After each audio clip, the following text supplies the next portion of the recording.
Akkam nagaa bareen toobooranii affeeramtanii kan dhuftan keessummoonni gumiin abbootii gadaa keessatti argamtanii abbootiin amantaa waaqeffataa islaamni kiristaana jii hundi keessanii maandisni biyyaa qeeroo fi qarreeni jirtuun isiniin jaa isin hundaanii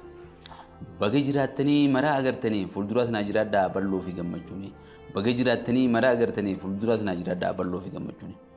jiruun gaarii jireenyaatu mo'a jiruun duutu fafa malee hin oollu du'a umriin waa dheeressu jiruu mi'a hajiruutu hunda argeedha dhagaa anis arra wayin gurraan isin gaa bishaan taa'u bishaan deemuyyaa na tuffachuu baattan mee lafaanaa kaa'a. Ulfaadhaa kabajamaa nagaan naa ta'a gurra qofaa miti qalbiinis tasgabbaa arraaf bohaartii boruuf barnoota ta'a waa'ee sirna gadaatiin himuuf dhama galaa seenaa gudunfadhaa egereedhaaf bu'a. Waamicha Oromoorraa ayyoomiyyuu nafu argaddu konkolaataa dhabus fardaan gulufu sirna gadaarraa hafee hin hojjedhu gaafu onni afran qalloo qabeelaa nutti quufu namaa miti bineensa gaaraatu hin balfu waraabessinuun beeloo haarar dhufu jaalalaa fi hammachuu hafuularraa ifu tanaaf abbaa ilmaan dhufne hundaafu sirna gadaatti qabnaa kan nuuf ta'e jinfu jijjiiramni dhufe of tultotaan hin kufu nagaa fi tokkummaa yoomiyyuu atti fufu jijjiiramni dhufe of tultotaan hin kufu nagaa fi tokkummaa yoomiyyuu atti fufu.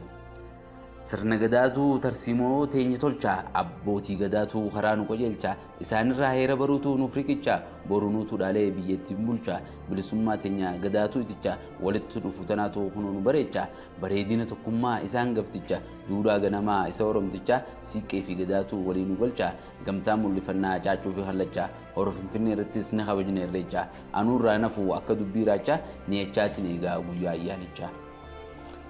Sirni gadaa daandiidhaa hin qabu gufuu duudhaa oromummaa kan nu barsiisu safuu Odaa fi hormada aadaas ka hordofu jaalala baay'isee jibba ofirraa tufu jiruu fi jireenya hundattuu laafu sirna gadaatii dhaloota dhalootatti dhufu.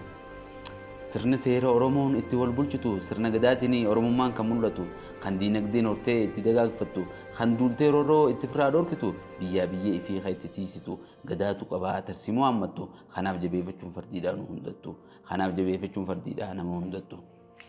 Gadaan hin goomu waa hedduu hammata lakkoofsa baraa aadaa fi amantii uummataa jaarmaya hawaasaa murtii siyaasaa dabalata sirna aangoo gonfachiisu hunda dhaloota guyyaa dhalateerraa hundi sadarkaa lakkaawwata akkuma umrii fi moggaasaatiin hojii qooddata hanga guyyaa duutii bakka yaamanii hawwaata gadaan bifa kanaan hundaaf wal qixxaata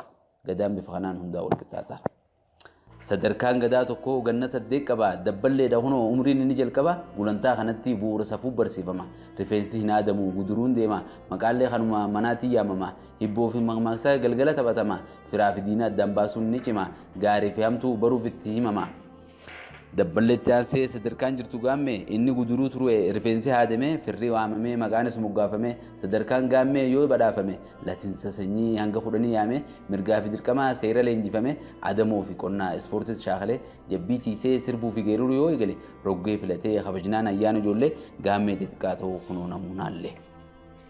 Gulantaa sadaffaa hajiruuf oolleedha umrii 16 hanga 24 ka oole. Qooda hojii isaanii tokko tokko yoo lalle biyya baruu fi jilaafis karayyuu malee loluu fi lolchisuu waraana shaakalee gaammee gurguddaa qeeroo ala bule sodaa namaa dhabee taseera malee faaruu fi abaarsaan sirba gaafa eegale yeroo buttaa hormoo kuffisuu yoo tajaajile cinaacha hormaa akka leencaatti yoo mogole umriin isaa jaamtee kunoo foollee. Foolletti aansee sadarkaan jirtu kuusaa umrii 24 hanga 32tti dabarsa qondaalli kun isa barbaachisa sirba mukkee sirbee sirbisiisa aannan unateetii humna isaa cimsa. Saafi jabbitu isaaf ta'a badhaasa torbaan lamaaf ulmaa gala biyya keessa hiriyoota waliin gadaa wal barsiisa ayyaana gaadiyyaatti gaggeessa qalachaa nyaachaatii bineensa adamsa waraana ta'ee biyyallee tiisa akkanaanii barsaddeet dabarsa. Sadarkaan gadaa akka adeemsa umrii qoonni hojii isaanii hin qabu ture kuusatti aanee hajiruu raabaadorii gadoomuuf of qopheessee qaamaa fi surrii adala waraanaa hogganee agarsiisu gaarii sadarkaa hundatti hacimuuf buurrii jaartii fuudhee haheelee diinagdee fi horii qolee irraa bahee qabaannaan horii xiqqaatu horii 5 kafottee 4 qabaachuun dirqamaa ta'uuf luba sirrii akkanaan keessi dabran gadaa raabaadorii. Gulantaan itti aanu abbaa gadaa yookiin luba umriin isaa immoo 40 guutuu qaba. Waatara namaa kan muuxannoon jaba ibbira taree isa ta'uu saba. Qabeenyaa fi beekumsa adda addaa horatee kan guutee ulaagaa hunda morkotee isa injifate daaddaa sadarkaa keessa dabretti kan hin qabne mudaa santu sirna gadaatiin ta'a abbaa gadaa santu sirna gadaatiin ta'a abbaa gadaa. Gadaanis bara 8tti baalli dabarsee isatti aanu aangoo balchisee kakuu fi hadaraan alangee badhaasee fonqolcha malee barcuma olii dabarsee gammachuun dhungatee eebbisee fakkeenyummaa gaarii dhaloota dhaalchisee gadaan nagee ta'uu addunyaa mirkaneesse. Gadooma dabarsee kabiraa dhaalaa sadarkaa umriitiin qooda hojii eegala yuuba taheetii saba tajaajila akka abbaa bokkuutii gorsee dhiyaamala misooma ta'oteetii buusa araaraa fi tola gosa keessatti gaheen isaa olaanaa isatti immoo yuuba lammaffaatu ana. Yuumni kun hojiin inni hojjetu aadaa safuun akkam banne ta'utu seera hiikuun badiiraas tiifatu hojiilee akkanaatiin yuumni kun yoo raawwatu yuuba sadaffaa umriin jaamtu ganna 64-72 gidduutti argamtu seera murtuu ta'uun warraa hojjetu qaalluu wajjin miseensa filatu jaarsolii tana taguulaa yaamamtu. 72 hanga 80 raabaadorii waliin ka walitti gumi ijoollee isaanii cimsanii mo'achiisuuf dorgommii seera tumuun ka gargaaran lammi gadamoojjii ta'uu martii walitti himi. Gadamoojjiin dabartee taanaan jaarsa umriin 80 olii geessee ce'umsa sirna qumbiitiin sabni gaggeessa seenaa isaa himanii faarsa hanga lubbuun jiran kunoo kunuunsa akkanaan gadaan ta'ee beeysa umrii guutuudha nama qananiisa gadaa jabeeffannu anaaf kunoo dhaamsa gadaa jabeeffannu anaaf kunoo dhaamsa. Sirni gadaa xaxaadhaa himanii hin fixanii waggaa 40 naanna'u tokkochini miseensi gadaa immoo kunoo 5 seenaa waliin himuuf naangeessu yerooni arraaf maquma isaaniitiin harkaa qaba inni duraa birmajjii khaanis meelba sadaffaa muudanaa roobeleetti aana roobelee raawwannaan duulootu hoggana. Waraabame hundumuu gadaan malkaa safuu nu barsiisee nu tolcha sansankaa heera nu leenjisee nurraa qaba yakka tokkummaa cimseetii wal qabachiisa harka mirga namaa qofaa miti eegu mirga mukaa saba biraatu guddifachaan guutaaf unqaa Oromoon kana qabdi sirna bareedaa sirna himmiine namaa fi bineeldaa wal qixxummaa mirgaatis isarraa madda dimokiraasii haqaa ta'e hin qabne mudaa falaasamni gadaa hin qabu daaddaa ragaa quubsaan ga'ee honooranda. Teessosni qabaa galma gurguddaa gaaddisa hiika qabu iddoo mudaa waltajjii seeraa jallaa badadaa dirree irreechaa deeraa aadaa fi odaa dirree leenjii waa'ee sirna gadaa iddoo labsii haarawaa seeraa addaa asxaa oromummaa mallattoo dadaa caaya jaalatamtuu maqaan isii odaa. Caaya jaalatamtuu maqaan isii odaa. Odaaleen tuulaa Oromeetti argamu garuu wiirtuun shanii heerritti tumamu yaa'iin caffee itti gaggeeffamu odaa shananitti kan sirni kabajamu. Tokko odaa roobaati qabaaletti argamu seerachitti tumameen hagadaan cimu gindiiritti ture yeroo haaroomu qabsoo madda walaabuu ka seerritti tumamu.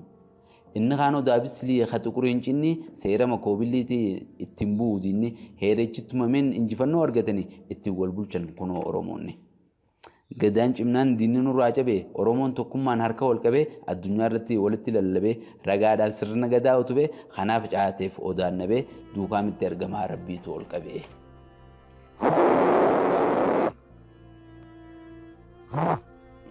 Sorry. Muramte ammas nama bilbile.